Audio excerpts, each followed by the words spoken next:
అనే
పాట జనసేన నాయకులకు మళ్లీ మళ్లీ గుర్తుకొస్తుందట.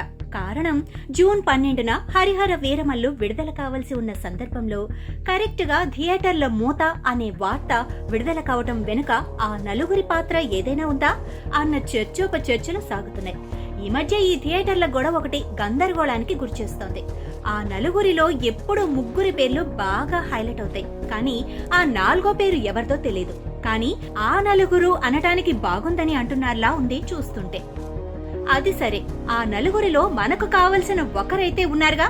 ఇకనే ఆ ఒక్కర్నే నలుగురు అనుకొని గ్లాస్ పార్టీ లీడర్లు ఆ నలుగురిని ఒక్కల్లోనే అల్లంత దూరంలో చూసుకొని ఆ నలుగురు అనేసుకుంటున్నారు. బాగానే ఉంది. ప్రతిసారి ఈ నలుగురి గొడవేంటని?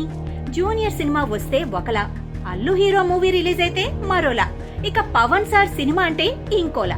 సినిమాలకు రాజకీయాలకు ఎంత సంబంధ బాంధవ్యాలున్నా ఈ థియేటర్లో గొడవేంటో అర్థం కాదు. అంతా ఒక్కటే అంటారు.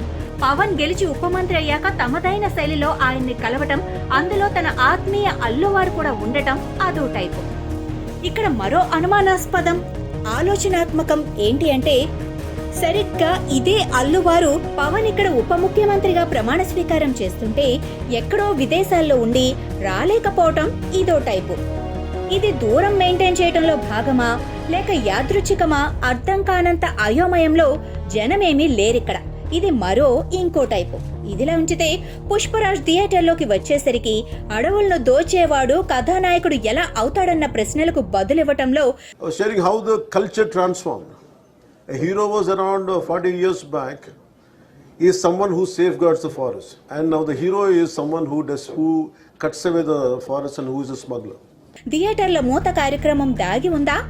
ఇది ఇంకో సందేహాత్మకం.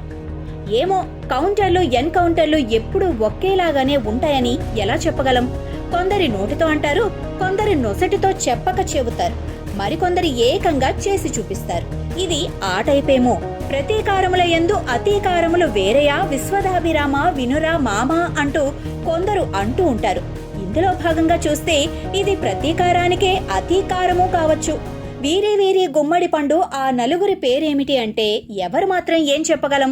అందులో నలుగురు కాదు, ఆ ఒక్కరే అని మాత్రం మనం ఎందుకు చెప్పాలి? వారికి లక్ష ఉంటాయో కోటి కూడా ఉంటాయో ఎలా గెస్ చేయగలం? ఆ ప్రతీకారం కొద్దియే కదా. జానీ చిత్రంలో రోజుకు ఒక షాట్ మాత్రమే తీసి ఆ కసి క్రోధం చల్లార్చుకుంది అని అంటారు మరికొందరు.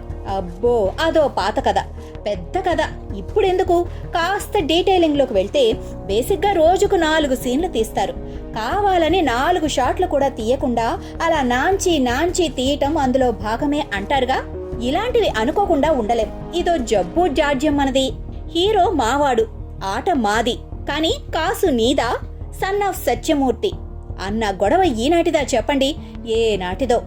మా నడిపోడు తినాల్సిన తిండి ఎవడో బావగాడు తినిపోయాడన్న బాధ ఇప్పటిది కాదాయే. దీంతో ఆ ఇంటి వారసుడు పిల్ల ముందా గుడ్డు ముందా అన్న క్వశ్చన్ మార్క్ రైజ్ చేశాడాయే. ఇలా కాంపౌండ్లు చీలి తలో దిక్కయింది కలహాల కుటుంబం. ఇందులోనే సోషల్ మీడియా అకౌంట్లు ఫాలో అవటం కాకపోవటం ఇందులో మరో ట్విస్ట్, లేటెస్ట్.